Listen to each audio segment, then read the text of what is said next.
Historic win ng Titans na itala na this conference. First time sa finals appearance ng Titans, ikinatuwa ng CMFT family and the management. Rebesco teams maghaharap na sa championship match. Good mood everyone! Welcome back to my YouTube channel. Huwag kalimutan mag-like, share, subscribe at pakihit na rin ang notification bell para updated ka sa ating mga video. Isang pambihirang pangyayari ang naganap sa pagkapanalo ng CMFT sa laban nito kontra Signal, nang muntikan pang makuha sa Titans ang momentum sa laro. Ngunit nanaig pa rin sa CMFT ang tiyaga at husay sa laro, na itala na for the first time in their conference na makapasok sa finals appearance nang mapatumba nila ang napakalakas na Signal in 4 sets sa score na 25-20, 23-25, 26-24 at 25-23. Isang napakagandang performance nga ang ipinamalas ng Titans at ball distribution nga ang naging dahilan sa kanilang pagkapanalo sa laban. Player of the game nga rito ay si Dina Wong na nakapagtala ng 24 excellent sets at naging dahilan upang maidala ang kanyang team sa finals game.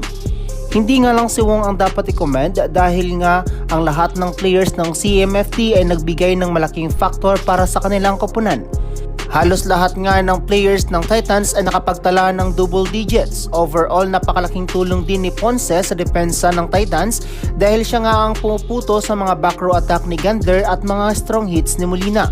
Kaya't nakuha pa rin ng CMFT ang kanilang first ever appearance in the finals.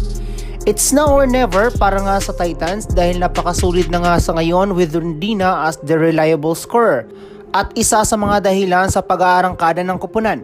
Hirap ngang bantayan ng mga down the line hits nito lalo na pag mga crucial points at nabibigyan niya ng moral ang kanyang team.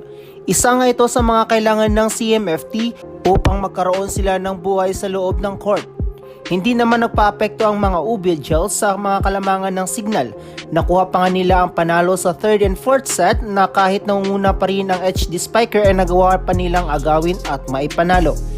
Samantala, maganda rin naman ang pinakita ng HD Spiker kung saan ay napakatigas nga nito sa depensa.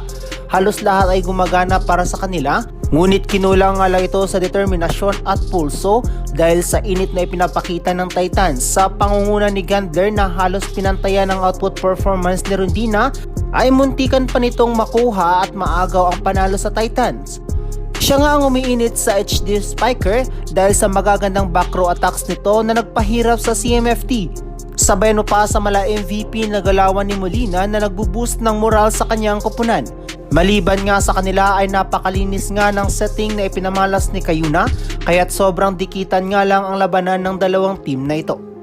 Although maganda ang ipinakita ng both teams ay nanaig pa rin ang pagiging consistent ng Titans at makakalaban na nga nito sa finals game ang kanilang sister team na Creamline.